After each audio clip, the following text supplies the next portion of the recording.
y me alejé y la persona vino Esto a buscarla, pero el problema es que la señora esta estuvo con ellos el sábado y la madre de la familia. Bien, gracias. Bienvenidos al estudio del Evangelio para el domingo próximo. Estamos considerando en esta ocasión el texto para el 12º domingo después de Trinidad en el leccionario histórico o el anual. El texto de la predicación del domingo será Marcos capítulo 7, los versículos 31 al 37. Vamos a comenzar con un momento de oración. En el nombre del Padre, del Hijo y del Espíritu Santo. Amén.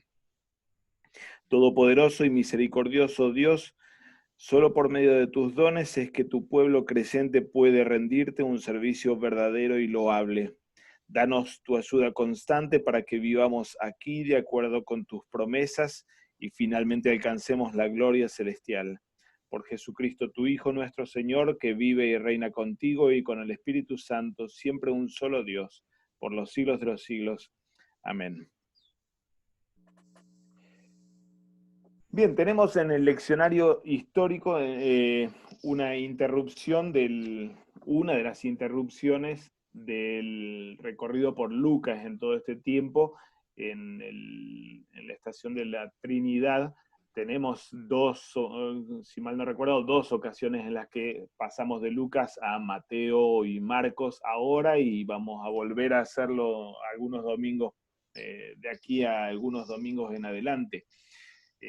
Pero también creo que lo hemos hecho recientemente, ¿no? Algún salto a Marcos o Mateo.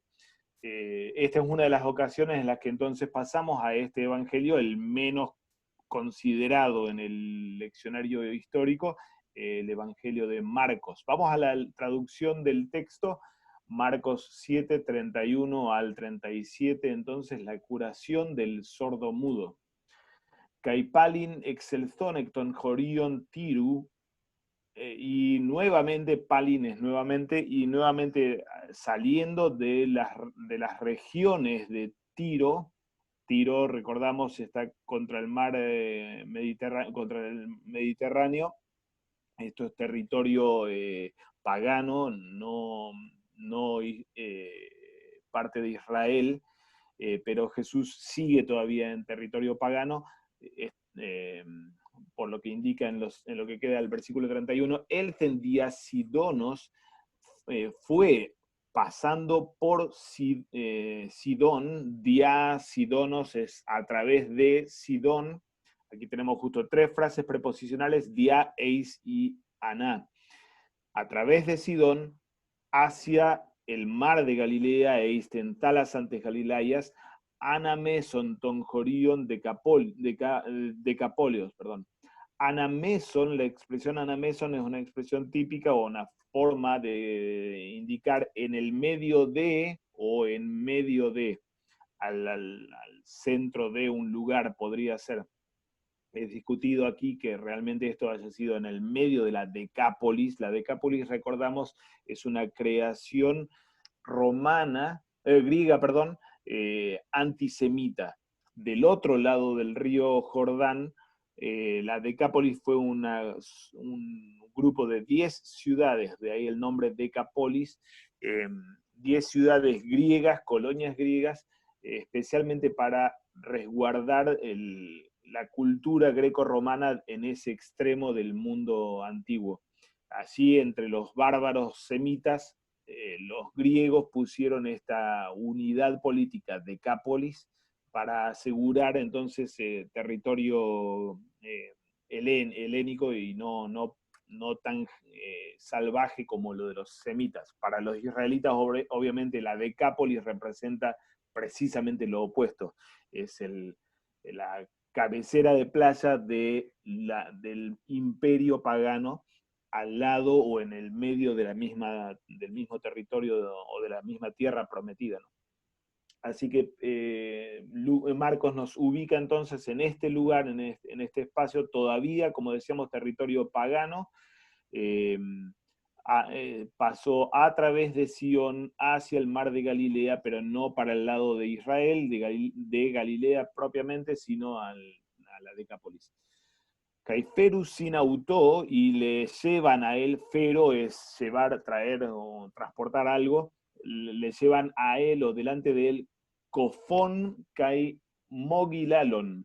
El término cofos puede ser o problema de audición o problema de habla, o ambos, sordo-mudo, y puede ser alguien que no lo puede, se utiliza el mismo término para alguien que directamente no escucha ni habla, o alguien que tiene grandes dificultades para esto.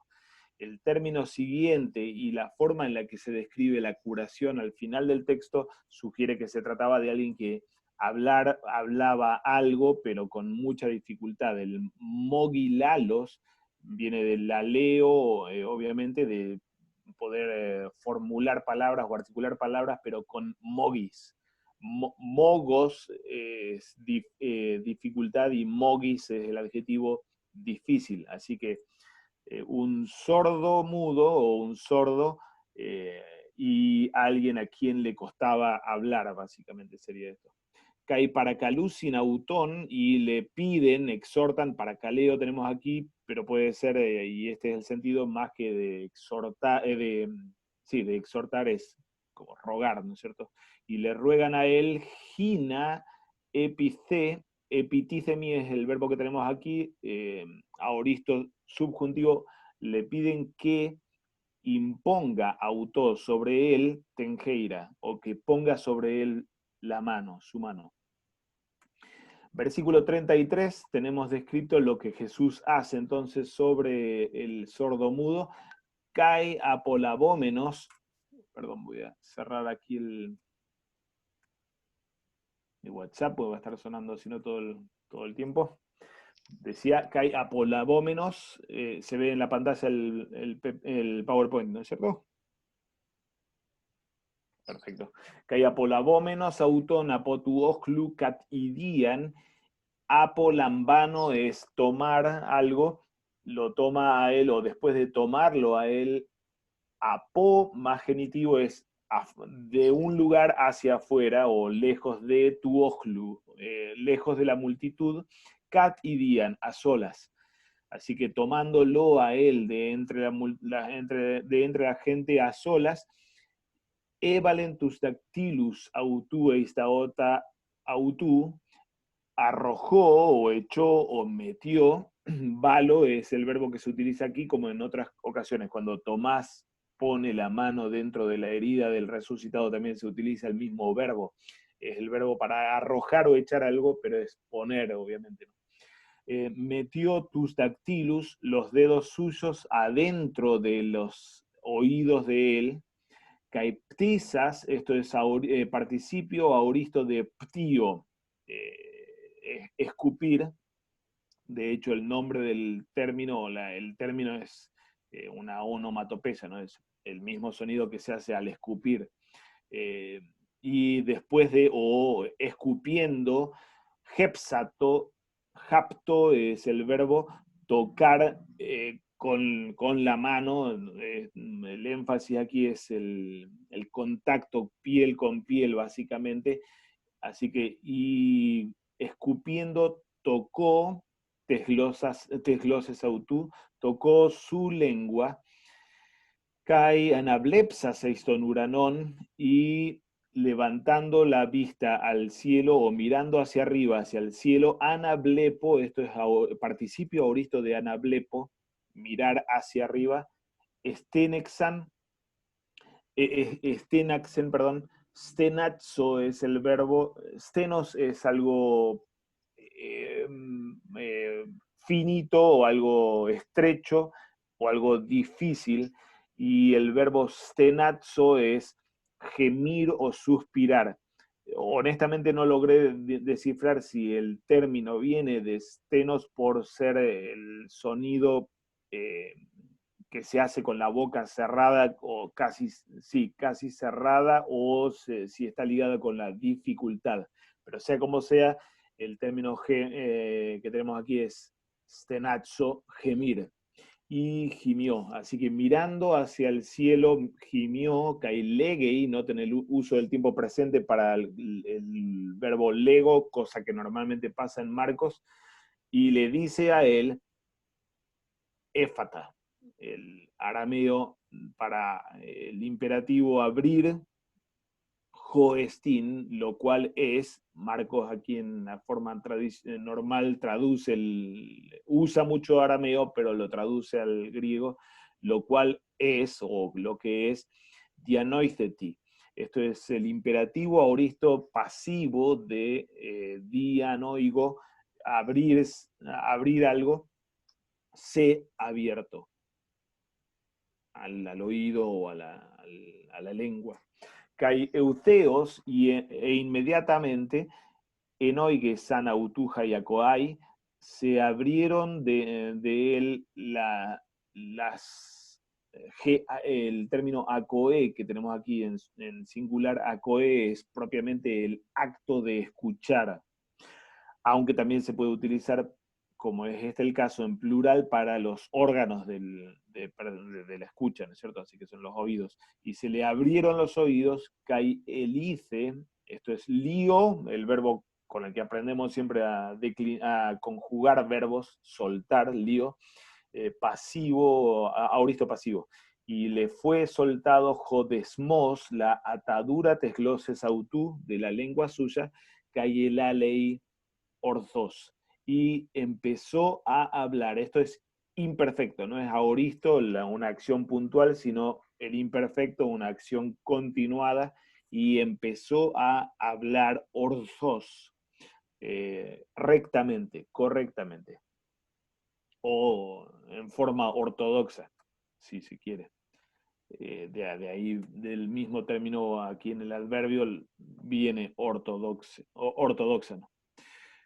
Versículo 36 y 37, el cierre de la historia. Kai diesteilato autois ginamedeni legusin, y les recomendó imperfecto otra vez, entonces puede ser que haya sido varias veces o insistentemente.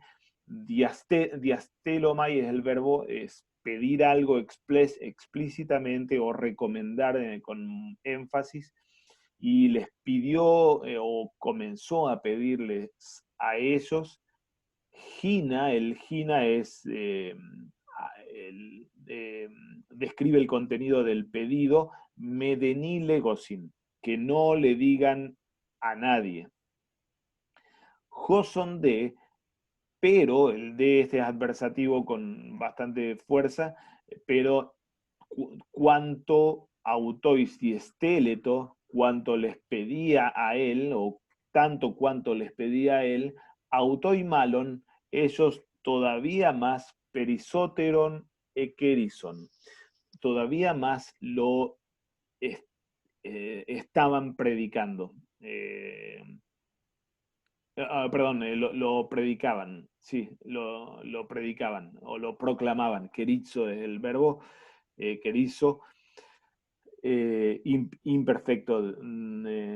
Tenemos nuevamente perisóteros, aquí tenemos un comparativo más que tal otra cosa. Perizón es abundante, así que tanto más abundantemente lo seguían predicando. Cae hiperperizos, hiperperizos, note que tenemos la misma raíz perizón o perizos, abundante, pero aquí tenemos omega, lo que significa que no se trata del adjetivo, sino del adverbio, en forma abundante, pero esto es en forma superabundante, hiperperizos, o más allá de toda medida puede ser traducido, y en forma superabundante, exeplesonto, explesomai es quedar desbordado o asombrado o atónito con algo, es la reacción que muchas veces Marcos registra de los milagros, en este caso una vez más, pero en este caso hiperperizos, en forma súper abundante o más allá de toda medida, quedaron asombrados diciendo dos cosas. Kalos, nuevamente esto es kalos bueno, pero en forma adverbial, noten la omega, es decir, modifica el verbo poieo aquí. Kalos panta pepoieken ha hecho todas las cosas de forma correcta o perfecta o buena. Kaitus kofus poiei acuen kaitus alalus lalein. Y a los sordos hace que escuchen y a los que no hablan, que hablen. A los sin habla los hace hablar. Bien, este es el texto que tenemos. No sé si hay preguntas o comentarios del griego, hermanos. Sí, pastor, acá en lo que traía usted sobre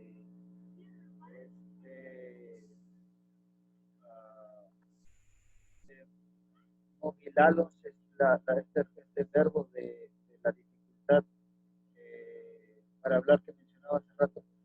Algunos traducen tartamudo, pero me llamó la atención, estaba recordando ahorita este escrito de San Ambrosio, de Sacramento y los Misterios, donde habla acerca de esta cuestión del el día de que va a ser bautizados y que van a ser hacia la confirmación o la comunión. Y entonces utiliza este texto donde dice, ¿qué hicimos pues el sábado? La apertura. Indudablemente se celebran los misterios de la apertura cuando el sacerdote toca los labios y la nariz. ¿Qué significa esto?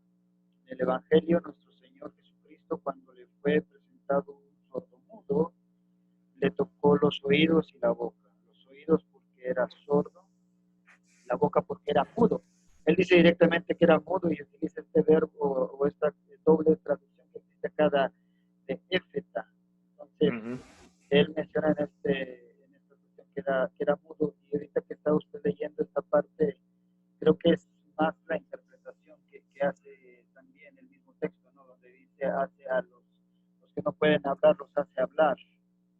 Entonces, es más, estaba pensando en eso que se traía hace rato, entonces, esta distinción entre o tartamudo, dificultad para hablar, o ser mudo directamente.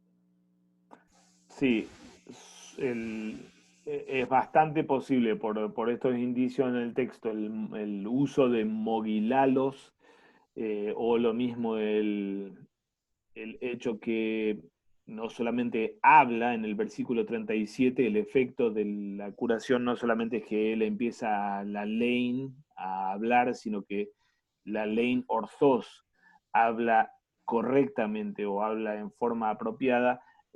Para algunos comentaristas es indicio de que no se trataba de alguien que no tenía habla directamente, que era mudo, sino que hablaba con mucha dificultad, ¿no? Así que lo de tartamudo es posible. Como vamos a ver después, Isaías utiliza el mismo término mogilalos, así que posiblemente aquí estamos al mismo tiempo teniendo una resonancia del texto de Isaías en la descripción que Marcos nos presenta. Sea como sea, bueno, tal vez el término con el que lo exaltan, que también es una cita de Isaías, a los sordos los hace oír y a los mudos los hace hablar, álalos es sin habla, ¿no es cierto? Desde la alfa privativa que tenemos aquí en el término final, pero nuevamente aquí tenemos una cita del profeta Isaías, o una referencia al profeta Isaías. Entonces, sí, tal vez queda un cierto grado de incertidumbre sobre qué es lo que pasaba, si fue la curación de uno que no hablaba nada o la curación consistió en hacerle hablar bien a uno que tenía grandes dificultades para hacerlo, ¿no? Ahora la cita de Ambrosio es Excelente, ¿no? Muy, muy buena cita realmente. Y buena conexión, obviamente, con el rito bautismal. No sé si hay algún otro comentario sobre el griego en sí, sobre la traducción. Si no, vamos, si quieren, a revisar lo que llamamos intertextualidad, es decir, las conexiones que hay dentro de Marcos con otras partes del texto de Marcos o del Nuevo Testamento, y especialmente del Antiguo hacia el final de nuestro texto tenemos. Esto que hacemos, que tal vez son un montón de placas y un montón de textos, obviamente responde a nuestra convicción de que el Espíritu Santo es quien interpreta el texto y quien nos enseña a interpretar el texto. Así que dejamos que las Escrituras se interpreten a sí mismas. Aquí tenemos esta referencia a los lugares en los que se mueve Jesús en Marcos, como vamos a ver ahora en un momento. El paso del Señor a todo este territorio fuera de Israel, no propio para él, así como él mismo lo dice a la mujer sirofenicia en el texto previo, en los textos previos, resuena al mismo tiempo al lugar en el que el profeta Elías se movió. Este territorio era el territorio en el que el mismo Elías abrió la salvación después de que Israel rechazara el pacto con Yahvé y se volcara a los dioses falsos de los Baales. Entonces Elías abre su ministerio en territorio filisteo, básicamente, que es donde el Señor ahora se está moviendo. Así que todo este recorrido del Señor por territorio filisteo realmente lo identifica a él con aquel gran profeta, el profeta Elías. Lo tuvimos ya al Señor en la Decápolis en una ocasión anterior, en Marcos, 2 capítulos antes, cuando él cura al Gadareno, y este Gadareno entonces publica lo que él hizo en toda la Decápolis. Así que estos que lo traen al sordo mudo en nuestro texto ya sabían realmente del Señor, evidentemente por aquel gran milagro del exorcismo del Gadareno.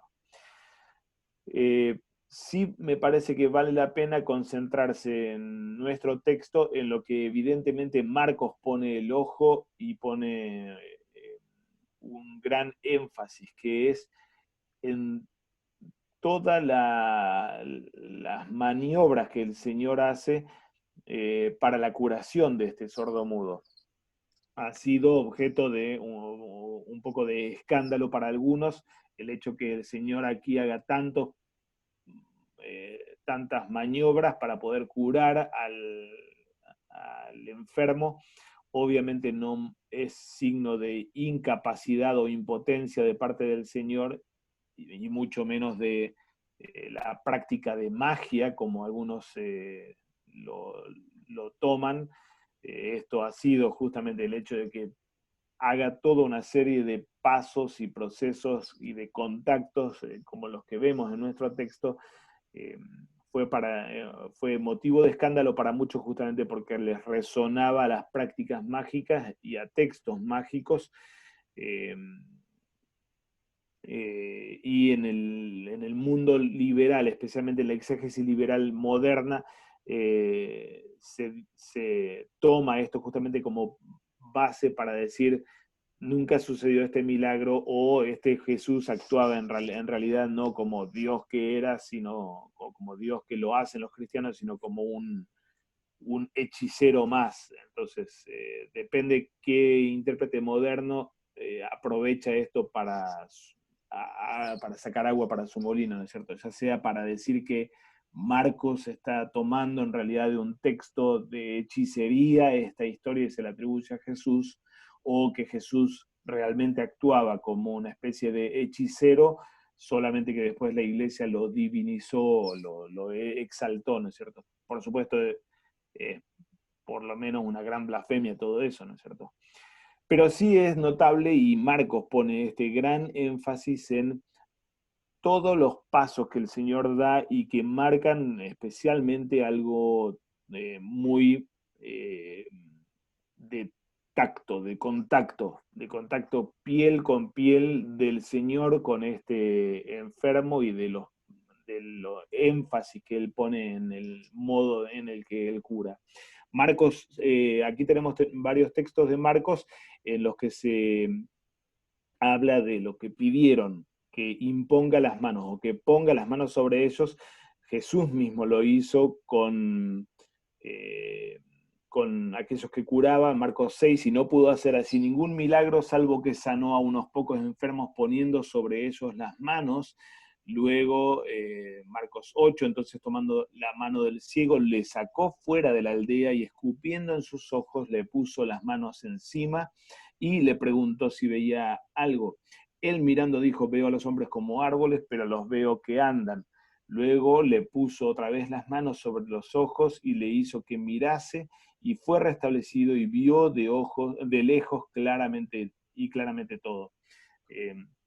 Noten cómo tenemos aquí en esta curación que viene por delante y que es sumamente parecida a la nuestra, una doble imposición de manos para hacer la curación a medias inicialmente y completa en la segunda imposición de manos de Marcos 8. Marcos 16, Jesús anuncia como el oficio de los apóstoles, ellos mismos van a hacer esto, van a imponer las manos sobre los enfermos de modo que sanen esos enfermos, como una de las señales que acompañan la proclamación apostólica. Y estas señales seguirán a los que creen, en mi nombre echarán fuera demonios, hablarán nuevas lenguas, tomarán en las manos serpientes, y si bebieren cosa mortífera, no les hará daño, sobre los enfermos pondrán sus manos y sanarán. En Hechos, entonces, en los sinópticos, Mateo y Lucas tenemos también la misma situación básicamente, Jesús curando por medio de la imposición de manos. El libro de Hechos presenta como dos grupos, podríamos decirlo, de usos la misma fórmula, epitíthemi tongeirón, la imposición de las manos, para curaciones y conversiones como las que tenemos así en Hechos 8, por ejemplo, en Samaria, y la entrega del Espíritu, y Hechos 9, en la conversión de Pablo, y en el resto de la narrativa de Hechos y Hebreos inclusive menciona esto como una de las doctrinas básicas de la fe, la imposición de las manos ligada con la doctrina del bautismo. Pero otro grupo de textos que utilizan la misma fórmula, epitíthemi tongeirón, la imposición de las manos, utilizan esto para la ordenación o la comisión de siervos. Hechos 6 tenemos a los llamados diáconos, Hechos 13, el envío de Pablo y Bernabé. Pablo utilizando esta frase o esta fórmula en la primera carta a Timoteo para hablar de la ordenación de Timoteo, en el Antiguo Testamento tenemos en realidad en aquella gran ocasión de la ordenación de Josué, hijo de Nun, como ayudante y sucesor de Moisés, este mismo acto ritual y esta misma fórmula para referirse a lo que Moisés debía hacer con Josué. Obviamente no está ordenándolo aquí al sordo mudo, sino que lo está curando desde el uso normal en Marcos, entonces, ¿no es cierto? A diferencia del uso en el libro de Hechos y en el resto del Nuevo Testamento, o en las cartas apostólicas especialmente. Lo primero que nos indica Marcos que hace Jesús, aparte de echar el dedo adentro del oído, o lo segundo sería, es el acto de escupir.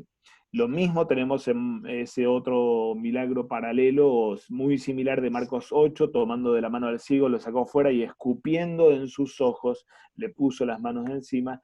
Y algo similar tenemos también en Juan 9, la curación de otro ciego. Así se elabora un poco más el uso de la saliva del Señor para armar el barro con el que curó los ojos del ciego. Esto realmente en Juan 9 tiene total resonancia a un acto de magia, ¿no es cierto?, que es el modo propio en el que los hechiceros actuaban, armaban con su propia saliva un plastrón o un barro para poder ungir las heridas y sanarlas. Así en Juan entonces está un poco más elaborado todavía, y noten que así se utiliza el término de la unción o el grío, el verbo grío, epigrío, así. La otra cosa que el Señor hace es entonces tocarlo. El verbo hapto es utilizado en Marcos en varias ocasiones cuando Él tiene misericordia inicialmente del leproso en Marcos 1, Marcos 3 tenemos la curación de muchos otros que venían, aunque sea para tocarlo, Gina Autu Hapsontai. Marcos 5, la curación de, Jesús, la curación de la mujer con hemorragia también, en la que el verbo hapto tiene un lugar totalmente central. En este caso, el tacto o el contacto es con la punta de su manto. Marcos 6, nuevamente, tenemos referencia a esto, la gente traía sus enfermos al Señor para que aunque sea toquen el borde de su manto. Marcos 8, Marcos 10 nuevamente, pero en este caso el tocando a los niños para darle entrada en el reino de los cielos o afirmarlos en su pertenencia en el reino de los cielos. Y el mismo uso de... aquí cerré en Marcos nomás. Pero tenemos el mismo uso en el resto de los evangelios también. Marcos quizá es mucho más enfático y nuestro texto realmente pone todo el peso así en ese acto del contacto físico, el tocarlo con la mano del Señor. Aquí avanzábamos a la otra cosa que hace el Señor, es mirar hacia el cielo o levantar los ojos hacia el cielo, el gesto que el Señor hace en varias ocasiones, por lo menos 3 otras ocasiones en los evangelios, una para la multiplicación de los panes, otra para la resurrección de Lázaro y otra en la oración, al empezar la oración sumo sacerdotal de Juan 17, levantando los ojos al cielo, así como el salmista en más de una ocasión lo hace. Él hace esto, al levantar los ojos, gime. Término me parece bastante llamativo y al mismo tiempo cargado de significación. El gemido del Señor resuena en realidad en el lenguaje bíblico a la expresión del clamor de Israel bajo la tiranía del faraón. Lo que oyó Dios es justamente el stenagmos del pueblo, el gemido de este pueblo. Marcos 8 vuelve a utilizar el término stenazo, el verbo stenazo, pero en este caso, Marcos 8, Jesús gime como muestra de su impaciencia o de su hartazgo por la dureza de corazón de los israelitas que piden señales. No es un gemido de clamor, sino un gemido de, como decíamos, de hartazgo, así en Marcos 8. Romanos 8 gira en alguna parte en torno al mismo concepto de stenazo y stenagmos, el gemido de la creación toda, el gemido de la iglesia y el gemido del Espíritu Santo que intercede por nosotros. Este caso me parece que es bien interesante porque aquí lo tenemos a una de las personas de la Trinidad gimiendo, no por hartazgo ni por estar bajo la tiranía de alguien, sino gimiendo por intercesión. De hecho, como no lo hace Jesús en Juan 17, pero esa conexión de la intercesión del Señor levantando los ojos y la intercesión del Espíritu Santo gimiendo me parece bien resonante y es una conexión que es la que tenemos aquí, el Señor intercediendo por este sordomudo y por la humanidad, los gentiles que tienen obsturado la lengua y los oídos. Y 2 Corintios, Pablo también hablando del todavía no de la iglesia que está gimiendo para ser revestida con el cuerpo resucitado. El concepto del desatar, del que habla el versículo 35, ya el resultado de la curación, o la curación misma en sí, el desatar la atadura, es un lenguaje que Lucas utiliza para el exorcismo o el imponerse sobre el poder de Satanás, o el poder que Satanás tiene sobre la humanidad. Así se utiliza el mismo verbo lío y el mismo sustantivo, de hecho, desmos, que tenemos en nuestro texto. No vamos a detenernos aquí en este detalle para avanzar los últimos versículos, pero sí tenemos en Marcos, aquí hacia el final, en el desenlace, situaciones muy típicas, que es la orden de que no digan nada, el llamado secreto mesiánico, que en Marcos particularmente se ha vuelto en los últimos siglos un tema recurrente en la exégesis liberal. Trato de mencionar brevemente esto porque realmente no hace a la interpretación del texto ni es central, pero solo para tener en el dato en la cabeza para alguna vez. Hace 3 siglos un exégeta liberal publicó una monografía llamada El secreto mesiánico, referente a Marcos, y especialmente al énfasis que Marcos hace de Jesús dando la orden de que nadie sepa sobre su identidad. Este autor liberal dice, en realidad Jesús nunca dio la orden esa, y de hecho es un invento de Marcos para poder justificar de dónde sacaron los apóstoles, o es un invento de los apóstoles, de dónde sacaron esto de que Jesús es el Mesías realmente. Jesús nunca, decía ese exégeta liberal, nunca pretendió ser Mesías realmente. Y toda la enseñanza suya muestra que él no habló de él, no habló de esto, no habló de ser Mesías. Ahora, ¿cómo hace el evangelista para justificar la descripción de Jesús como Mesías?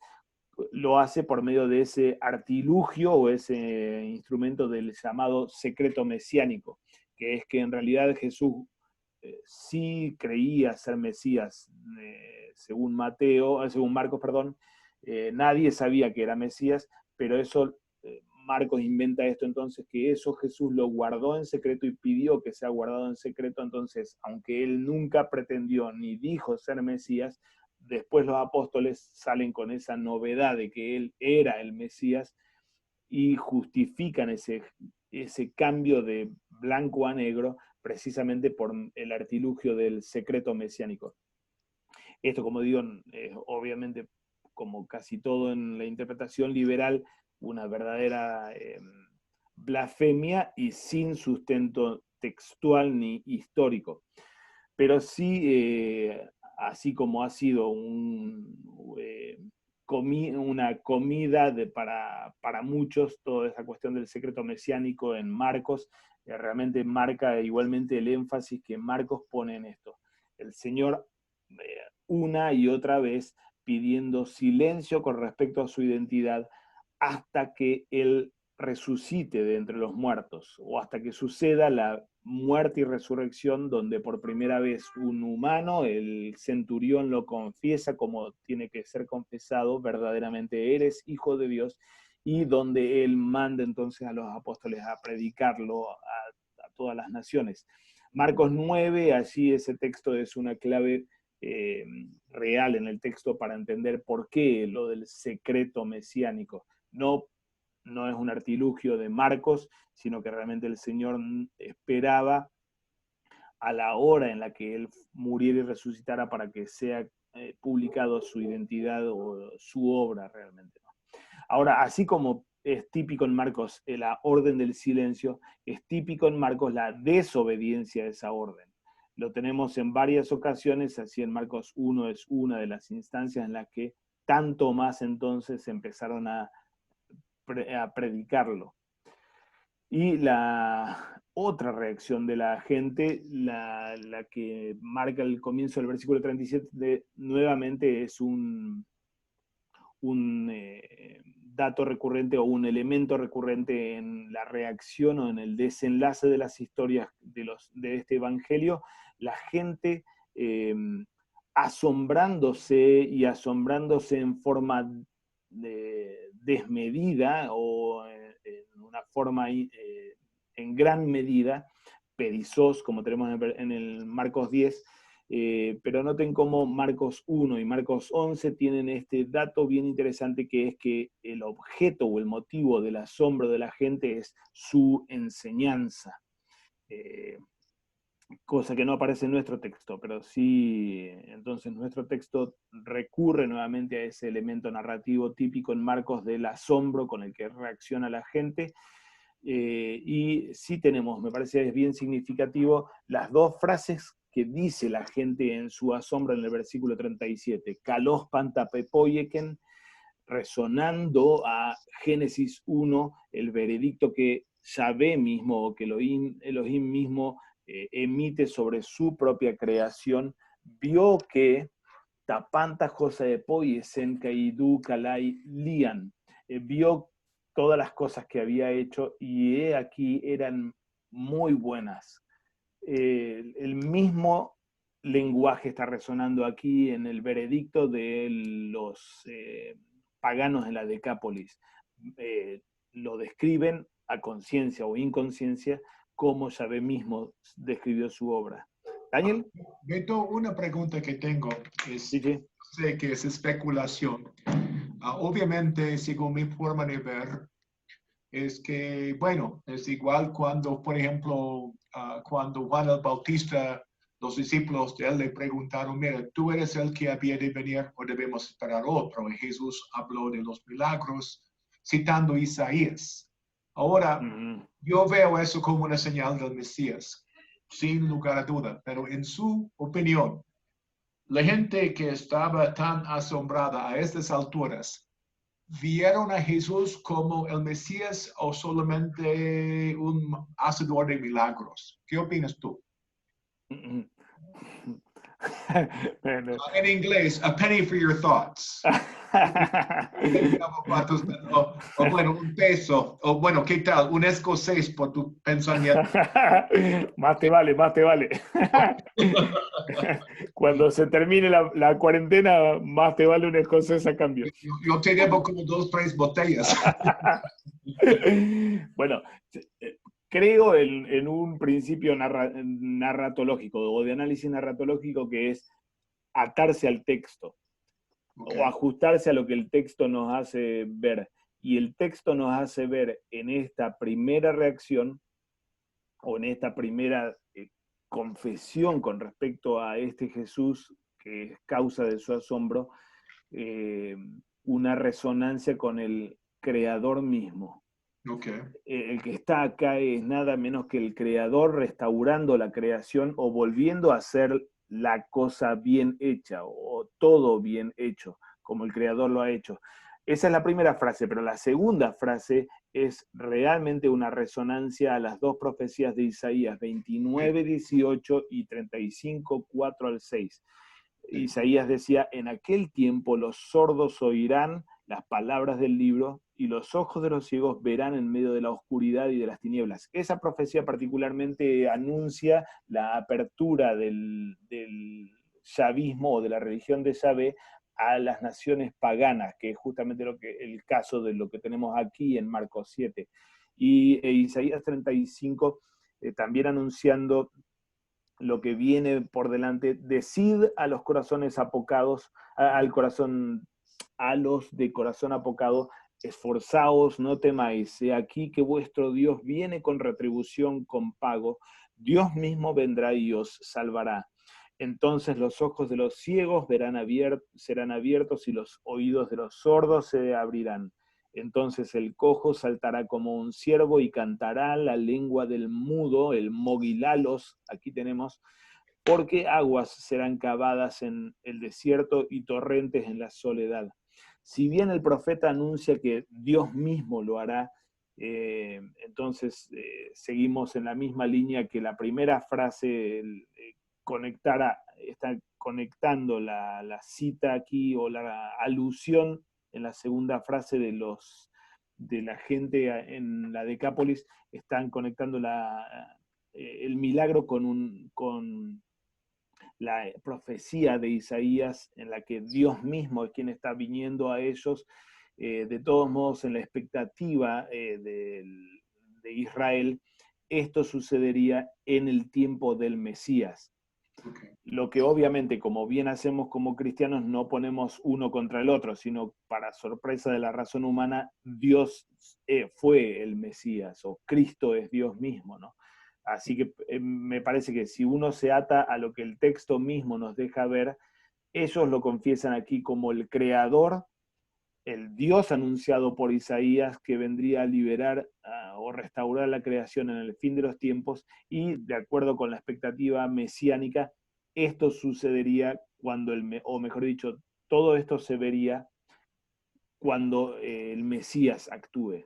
Okay. De modo que yo creo que sí, que por lo que el texto nos permite ver, más allá de todas las confusiones que pueda haber habido o lo poco que hayan sabido, pero estas dos expresiones son notablemente ortodoxas, o eso es la ley orthos, como...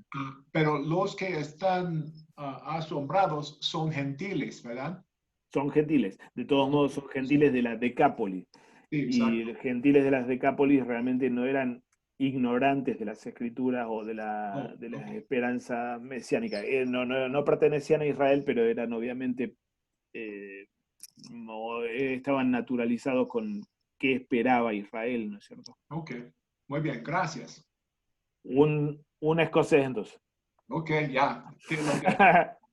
Ok, como se dice en inglés, I owe you one, ok? Samuel. Thank you. Dankeschön. Sí, Gracias. doctor, Gracias por la pregunta.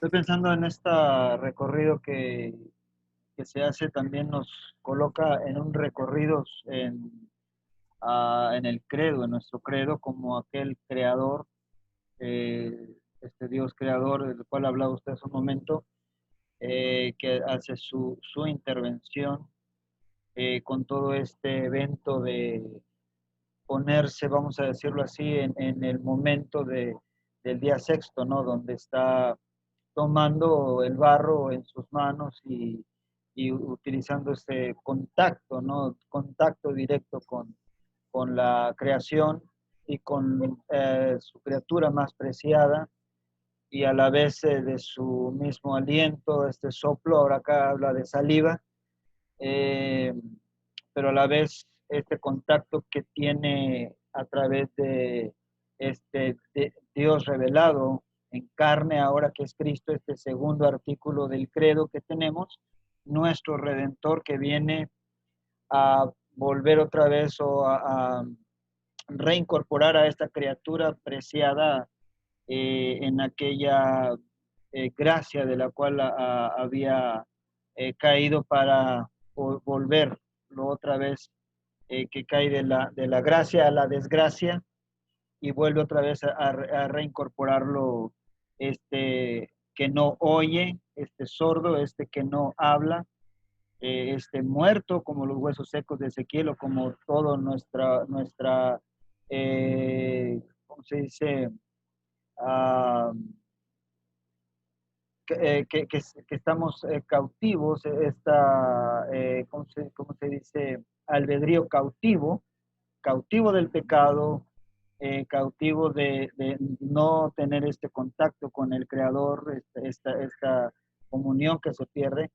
Él vuelve otra vez a abrir los oídos, a abrir la boca para tener esta correcta comunión, como ahora marca, y lo hace y lo sigue haciendo en este contacto directo a través o de una manera sacramental. Y lo sigue haciendo con nosotros, con su creación, de esta manera de contacto sacramental que sigue teniendo con nosotros para abrir los oídos a su palabra, abrir nuestra boca a la confesión.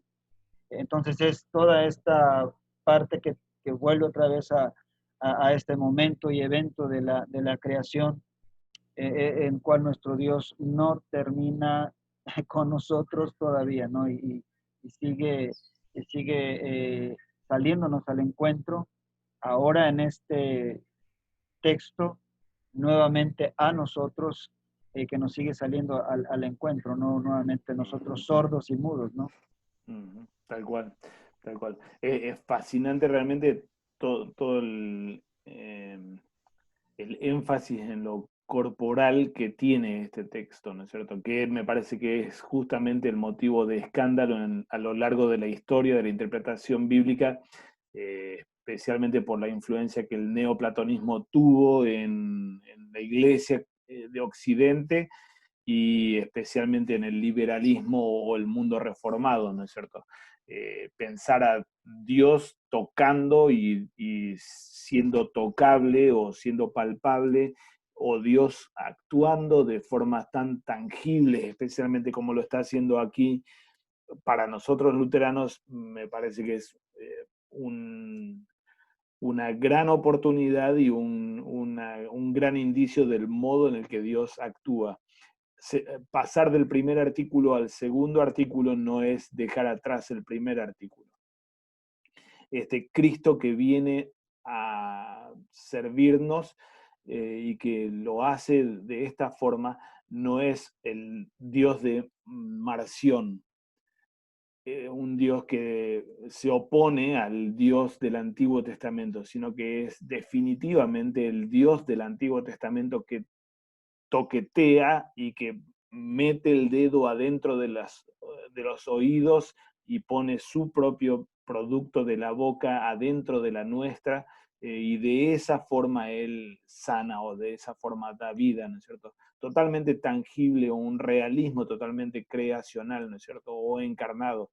Así que tenemos aquí realmente en nuestro texto un gran texto para hablar acerca del modo encarnado en el que Dios actúa para nuestra redención y en el que Él otorga su espíritu, ahora pasando al tercer artículo, ya no dejando ese tercer artículo para Platón ni para el neoplatonismo, sino que ese Dios entrega su espíritu no de otra forma, sino de la misma forma en la que creó manoseando barro, salvó metiendo su saliva dentro de la boca de este mudo y mete su espíritu adentro de nuestra boca, en el sacramento, en nuestra cabeza, en nuestro corazón, en nuestro oído, como lo hace por los medios tangibles, externos de los medios de gracia, ¿no es cierto? Los textos que tenemos en el leccionario son realmente fantásticos, como siempre en el histórico tenemos unas conexiones preciosas y totalmente apropiadas. Isaías 29 es justo la profecía que recién mencionábamos y que está siendo aludida al final de nuestro texto.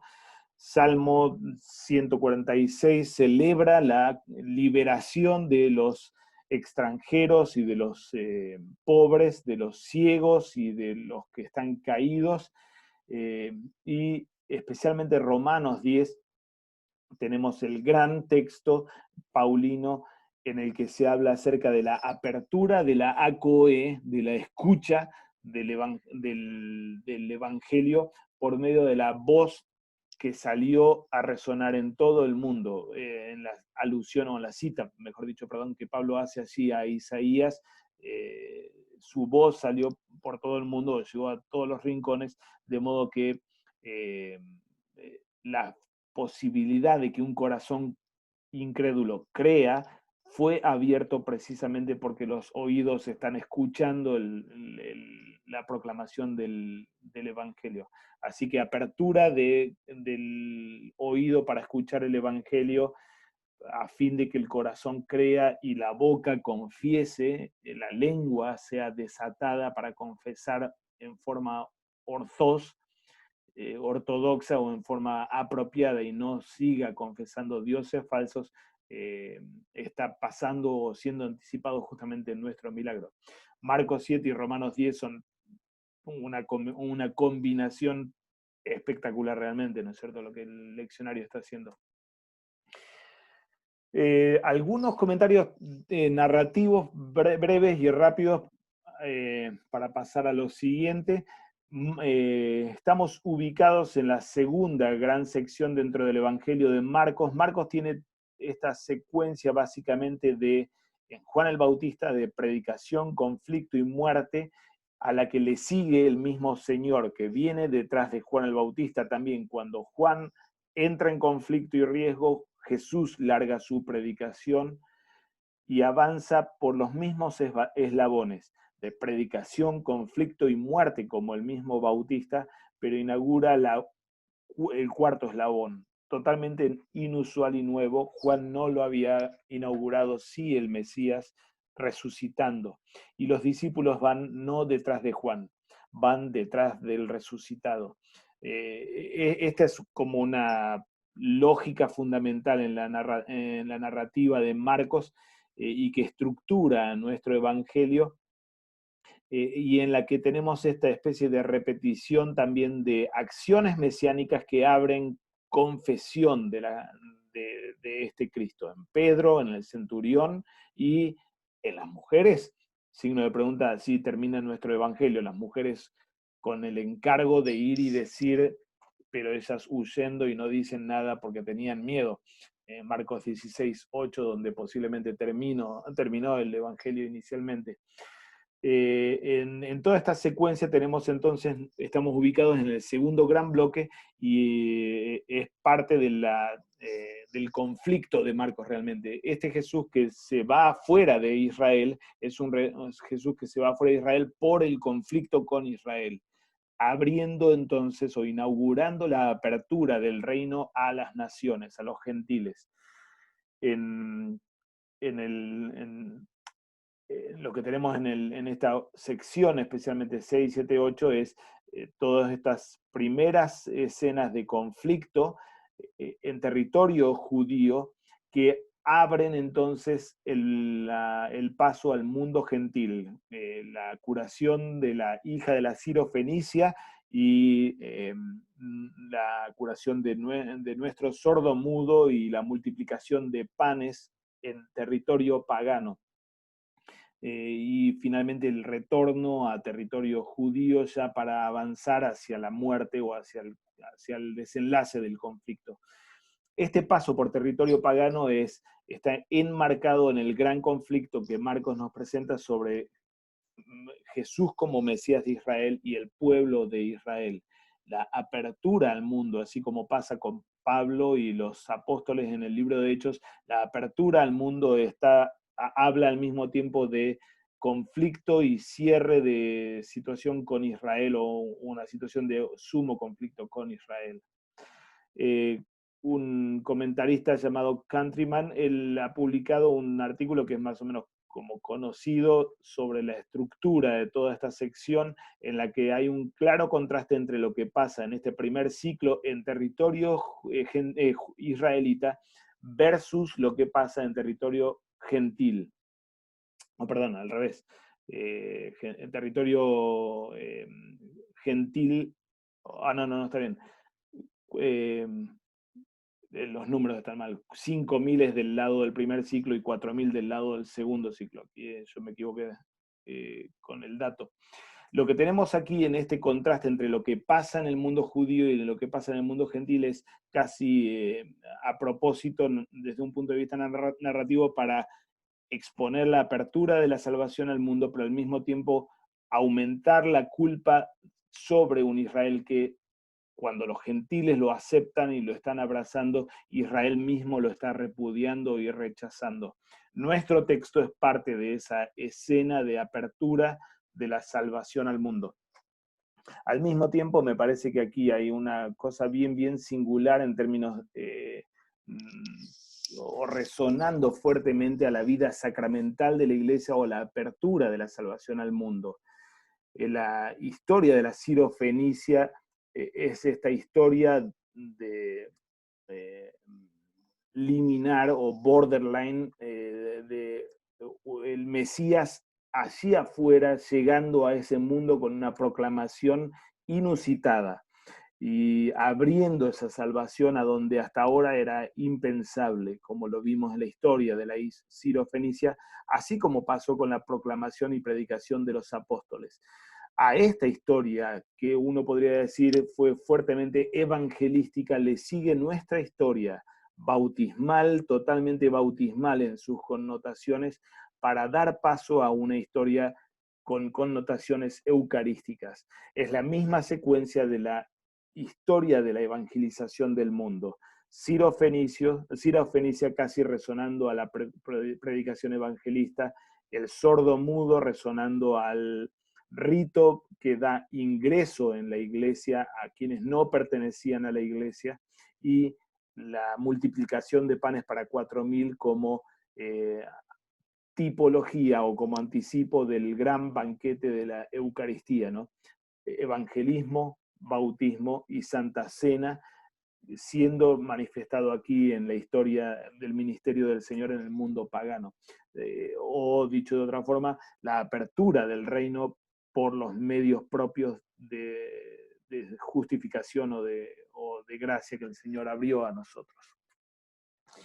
Ahora, pensando en nuestro texto, la narrativa o las fases de la narrativa son clásicas, a más no poder, para una historia de milagro. Jesús llega al lugar y le presentan el caso de enfermedad. Él hace una serie de cosas, en este caso, como decíamos, hay un gran énfasis en esa capacidad, en los actos que habilitan el cambio repentino, con toda esta especie de liturgia que el Señor aplica de apartarlo, tocarle los oídos, poner su saliva en la lengua, gemir mirando al cielo y dar la orden éfata, para que suceda finalmente el cambio repentino. Jesús abre los oídos y desata la lengua para que hable en forma ortos, recta, y el desenlace, que es típico por lo que veíamos recién, pero al mismo tiempo lo no muy típico es que es un desenlace recargadito, bastante cargado, con varias cosas, o varios elementos típicos, pero varios elementos. Esto no es muy típico, ¿no? La orden desobedecida, el asombro más allá de la medida, y las dos confesiones de Creador haciendo otra vez las cosas bien y del cumplimiento de las profecías de Isaías. Pero en términos de la fase de la narrativa no hay ninguna sorpresa, sino es casi de manual realmente nuestro texto, lo que nos representa entonces una trama de carácter. Jesús logrando un gran hecho como el que tenemos aquí, abriendo los oídos y desatando la lengua del gentil sordomudo. Sí, si no hay preguntas sobre este análisis más textual o narrativo, tal vez avanzamos, porque estamos un poquito avanzados en tiempo, a la parte de analogía de la fe. En la analogía de la fe lo que pensamos normalmente entonces es cómo mi interpretación confiesa lo que la Iglesia confiesa y lo que las Escrituras han expuesto como doctrina bíblica, o en qué doctrina particularmente de las Escrituras se ubica mi texto, qué doctrina es la que voy a poder enseñar y debería enseñar este domingo en base a nuestro texto. Creo que mucho ya fue dicho, así que no vamos a detenernos demasiado en todos los detalles, pero me parece que por donde estábamos caminando recién, por donde el texto nos está llevando a la encarnación de Cristo, al modo encarnado en el que Él actúa, y actúa para mí concretamente en medios tangibles o en ese realismo encarnacional que abrió este Cristo. Lucas Cranach pintó este cuadro. Es un cuadro de los que se llaman la Madonna, pero en el que se marca o se enfatiza especialmente este contacto con la creación o esta restauración de la creación por vía del contacto del Hijo de Dios, tocando a la humanidad de su madre y tocando a la creación toda en ese racimo de uvas. El Hijo de Dios encarnado, restaurando su propio contacto por vía del haptein, del tacto, del contacto piel con piel que el Señor mismo restablece al encarnarse y al tomar un cuerpo humano. Para llegar a la doctrina o las doctrinas a ser predicadas desde nuestro texto, no tenemos en esta oportunidad la guía de las confesiones luteranas. Las confesiones no citan ni hacen alusión a nuestro texto, pero sí tenemos bastante en los padres de la Iglesia y especialmente en Lutero, que por lo menos tenemos acceso en nuestras lenguas, en español y en inglés, a 4 sermones que predicó Lutero y que son bastante variados uno del otro. En el PowerPoint yo dejo luego, con respecto a Lutero, un resumen de cada uno de los 4 sermones, casi cada uno serviría para un año diferente, como sucedió en el caso de Lutero, ¿no? Pero antes, solo 2 citas de los padres. Efrem de Siria, pone el énfasis especialmente Efrem de Siria al interpretar a nuestro texto en la encarnación del Hijo de Dios, que permitió que Dios, el Dios intocable, sea palpable, resonando ahora sí al prólogo de la primera carta de Juan, el Logos eterno, al que nosotros vimos, tocamos, con el que estuvimos, ese es el que predicamos. Juan escribiendo especialmente para dar duro contra el gnosticismo o el docetismo.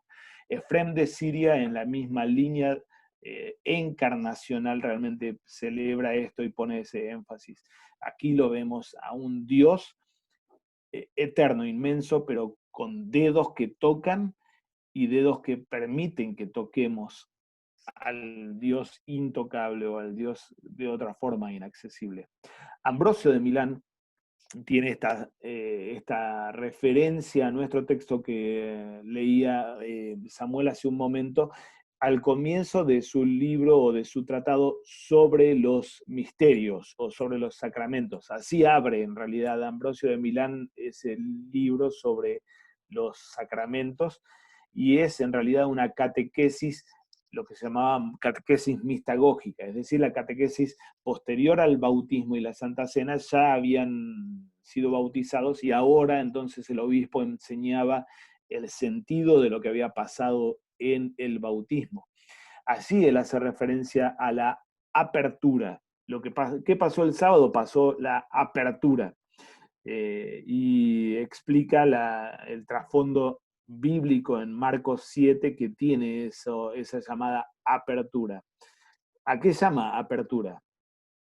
Llama a una partecita del rito antiguo del bautismo que todavía Lutero preserva en su primer rito bautismal de 1523.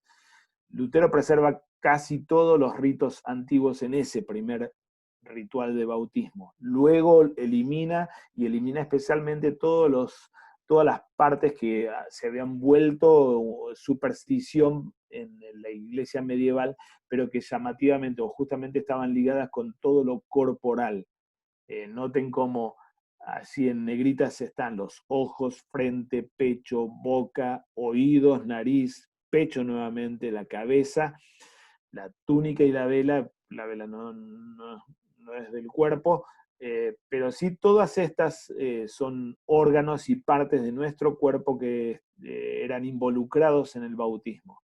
En el centro tenemos a este oído y nariz al que hace referencia Ambrosio, y esa es la llamada apertura, cuando se pronunciaba la palabra éfata, ábrete, para indicar lo que sucedía con el bautizado. Ahora él estaba siendo capacitado para oír la voz pura del Evangelio y ahora podía respirar el aroma del Evangelio. Pero como bien indicaba Ambrosio, eso de la nariz era un reemplazo, y así ponían saliva en la nariz, era un reemplazo por decoro de la saliva puesta en la boca, o sea, para no ponerle el pastor o el sacerdote saliva suya en la boca del bautizado, se lo ponía en la nariz. Pero sí, así entonces es como Marcos 7 puesto en el ritual del bautismo, y la conexión entonces directa que tiene nuestro texto con toda la imagen o la imaginería bautismal de la iglesia antigua, ¿no?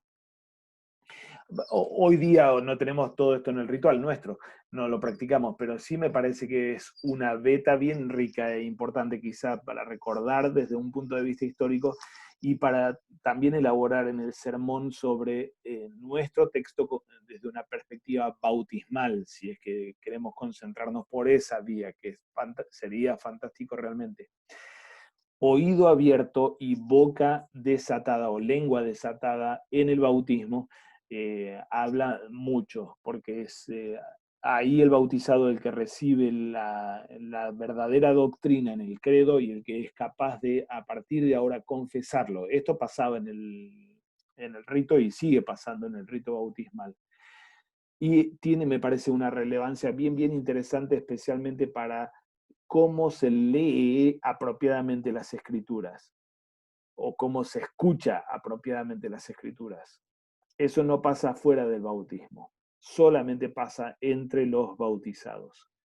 Las Escrituras no son para ser estudiadas en la academia, son la palabra del pastor para los bautizados especialmente, y ligado con la iglesia bautizada, la que escucha en forma ortodoxa y la que profesa o confiesa en forma ortodoxa la verdad de las Escrituras.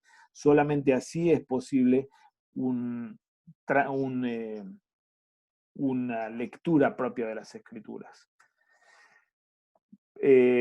No vamos a detenernos en el resumen, lo dejo en el PowerPoint, el resumen de la apostilla de 1522, en el que Lutero toma nuestro texto como un caso ejemplar para la verdad de que yo no soy salvo por la fe de otros, soy salvo porque en mi corazón el Espíritu Santo produzca la fe. Nuestro caso es un caso fundamental de esto, dice Lutero, en la apostilla de 1522. En la del 33, Lutero pone la mira en otro aspecto, y creo que es tal vez el de mayor peso teológico, en cómo nuestro texto elabora en torno al concepto del externum verbum, de la palabra externa, oída con sonido humano, comida en el pan y el vino, y recibida en la cabeza y en el pecho en el ritual del bautismo, recibida desde afuera, por el oficio público de la palabra que ha de ser honrado, y por el oficio de padres y madres. Todo este carácter externo es el gran énfasis que Lutero hace en la apostilla de entonces de 1533. En el 34, Lutero pone la mirada en todo esto que ha sido motivo de escándalo, tanta ceremonia en la curación, y Lutero dice, no por nada, Jesús aquí está llamándonos la atención al lugar central que tienen estos dos órganos, la escucha y el habla, porque la iglesia depende de una palabra que se escucha y se habla. Satanás supo dónde golpear, qué obstruir y qué atar, oídos y lengua, porque la palabra es el fundamento de la iglesia. Así que estos dos órganos, dice Lutero, hacen la diferencia entre iglesia y mundo. Por lo tanto, hemos de aprender de nuestro texto a estar en guardia para preservar nuestros oídos y nuestras lenguas.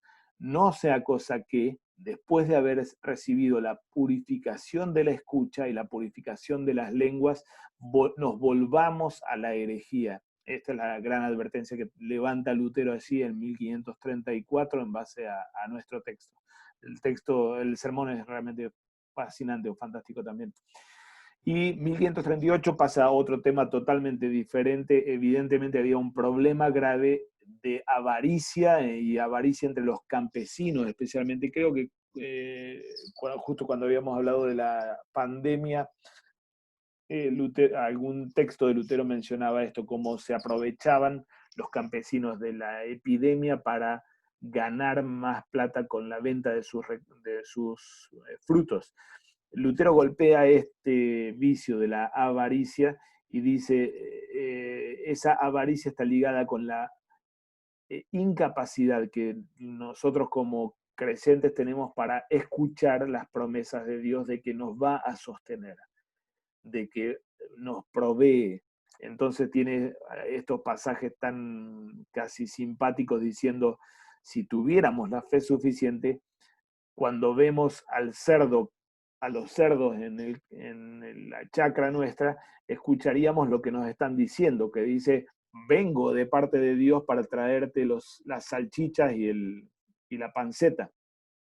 Así describe con cada una de las criaturas, el trigo, las vacas, las gallinas, los cerdos, etc. Dice, si tuviéramos la fe suficiente o los oídos abiertos, podríamos escuchar las promesas divinas de sostén, de cuidado de la iglesia, de modo que hoy, en este contexto de avaricia, necesitamos que otra vez se nos diga el efata a nosotros. Pasando en limpio toda esta variedad de cosas, de datos que hemos tenido, me parece que se mueve todo esto en una misma... perdón, Samuel, gracias.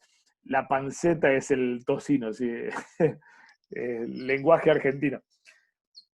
Se mueve todo esto igualmente en una línea bastante consistente con el texto y consistente un concepto con el otro. Nuestro texto es un gran texto cristológico para la unidad de las naturalezas divinas y la comunicación de atributos. Ese dedo, esa saliva, trae nueva creación, cosa que sería imposible fuera de Cristo. Así que cristología y la encarnación y el modo encarnado, y particularmente el modo encarnado en el que Dios trata con nosotros en los sacramentos, a fin de darme a mí particularmente el don de salvación, la justicia que Cristo abrió para mí y el perdón, es una gran veta que tenemos desde un punto de vista doctrinal en nuestro texto. Y que puede llegar, si queremos, a los conceptos en los que Lutero también elaboró en términos de la fe que justifica y se apropia de ese Cristo allí presente en forma tangible para mí. La fe que le cree o la fe que cree, la fe ortodoxa o la doctrina ortodoxa. Dejo un apéndice aquí sobre un tema que en Lutero es sumamente importante, que aquí estamos haciendo alusión, la relación entre el actuar interno y externo de Dios. Lutero básicamente lo piensa en términos de correlación y de prioridad de lo interno sobre lo externo en algunos casos, pero de lo externo sobre lo interno en otros casos. Esto casi como que da para todo un estudio bíblico en sí, estos apéndices sobre el actuar interno y externo de Dios, y que está directamente ligado con esta cuestión del modo encarnacional del actuar divino. Y en esta misma línea dejo allí tal vez una beta posible para usos del texto en la predicación, enseñando estas doctrinas que recién mencionábamos y confrontando la perversión neoplatónica de pensar las cosas de Dios como etéreas, sin carne, sin creación o lejos de la creación. Esa doctrina neoplatónica ha apestado a las iglesias reformadas, pero apesta a nuestra cultura postmoderna especialmente, que exalta esa espiritualidad privada, sin medios y sin medios externos, sin institución de la iglesia, sin oficio público, sin sacramentos. A cambio, entonces, la piedad valora y estima los medios se arrepiente por nuestro desprecio por esos medios y especialmente se regocija y descansa en la realidad abierta en esos medios externos con los que Dios trata con nosotros. Hermanos, abrimos a comentarios, si les parece.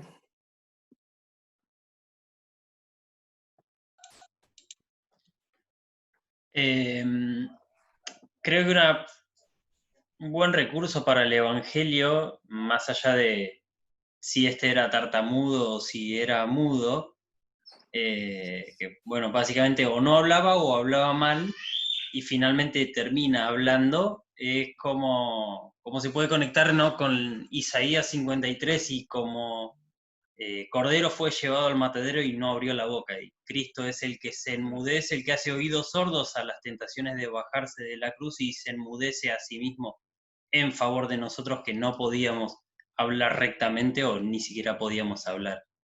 ¿No? Fantástico. Que quería hacer ese comentario breve nada más. Excelente.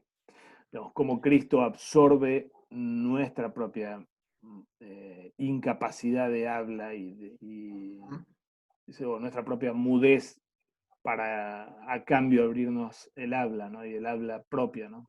Fantástico. Tal cual.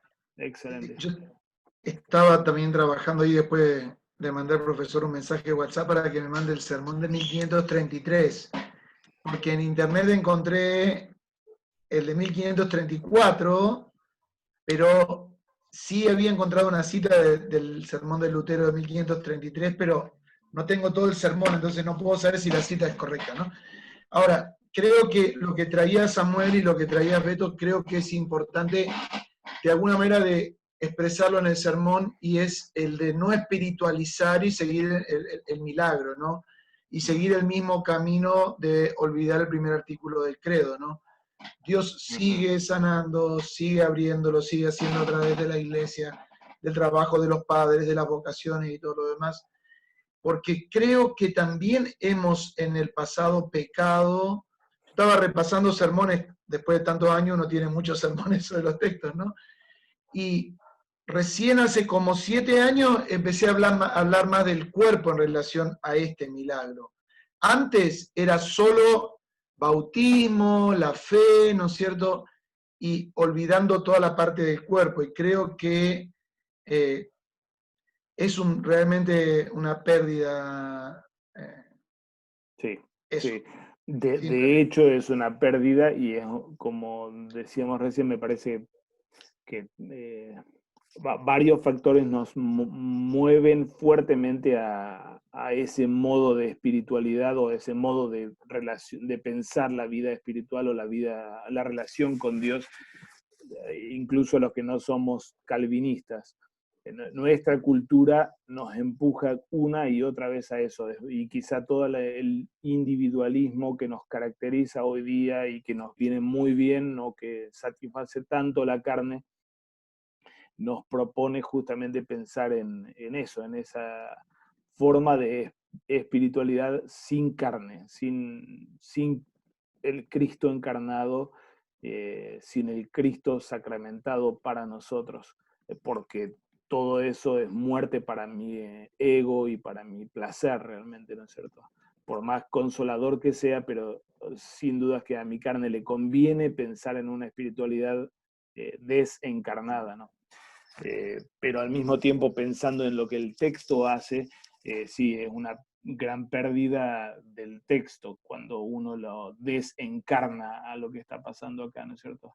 Pues, el escándalo mismo del texto, por lo incómodo que ha sido todo esto que sonaba a hechicería en el modo de actuar de este Jesús, es justamente el gran énfasis que él pone en el valor que tiene mi oído, mi lengua, mi cuerpo como criatura suya, y en cómo él justamente moviéndose del primer artículo al segundo e incluso al tercero, no abandona su modus operandi de un creador que palpa, toca y ama a su criatura con toda la corporalidad que esta criatura tiene, ¿no? Sí. Está bueno, está muy bueno lo que traes. Y por eso el sermón también ahí de Lutero, el 33, por lo que vi citas perdidas por ahí, suena mucho a Esmalcalda, ¿no? No hay obra fuera de la palabra externa, como que, Tal cual. como que hay puntos en común ahí también, ¿no? Tal cual, totalmente. Sí, Ahora, no hablo nada más. Perdón, gracias. no, gracias. Pero ahora, por ejemplo, artículos de Esmalcalda, hablar de la palabra, o mejor dicho, hablar de Dios fuera de la palabra, eso es el veneno de la serpiente, eso es Satanás, así como lo pone Lutero. O hablar del espíritu sin la palabra externa, eso es Satanás y el veneno de toda herejía. Expuesto en este sermón de 1533 o en este texto de Marcos 7, en el marco creacional o de primer artículo del credo que le pertenece o que corresponde, ¿no? Porque todavía tal vez artículo de Esmalcalda quizá uno lo puede, como vos bien decías, Cristian, recién, de alguna forma espiritualizar todavía un poco, ¿no? De decir, bueno, está hablando de la palabra, de los medios de gracia de la iglesia, pero todavía está en el mundo un poquito allá etéreo, si uno puede llevarlo a ese mundo etéreo. El sermón este de Lutero de la palabra externa y Marcos 7 nos pone o nos abre todo ese marco creacional tangible y material que está ligado con la salvación o la redención, ¿no? Así que muy bueno. Mandamos el sermón seguro, si quieren, junto con el PowerPoint, mando el sermón, está en inglés, pero bueno, lo pasan por la máquina procesadora ahí. Muy bien, hermanos, gracias por el tiempo. Estamos... Daniel, ¿tú querías comentar algo? No te oímos, Daniel. Ahora, con esto, ¿ya me escucha? Sí. ¿Tú te acuerdas de en otra ocasión cuando una persona sufría una enfermedad corporal, los discípulos le preguntaron quién ha pecado? ¿Verdad?